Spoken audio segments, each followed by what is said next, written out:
Hi everyone.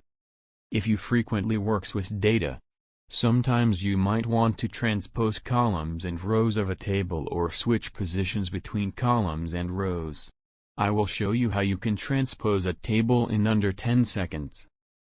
This is a hypothetical table. The sales year are shown in row, and product types are shown in column. I want years in column and product types in row, while maintaining respective years of sales and product.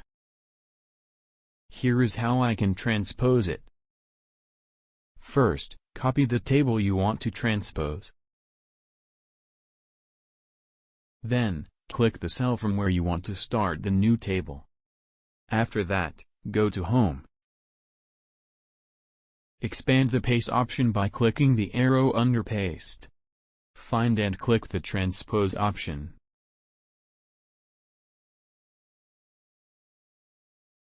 That's it. You have done it. Please subscribe for future tutorials.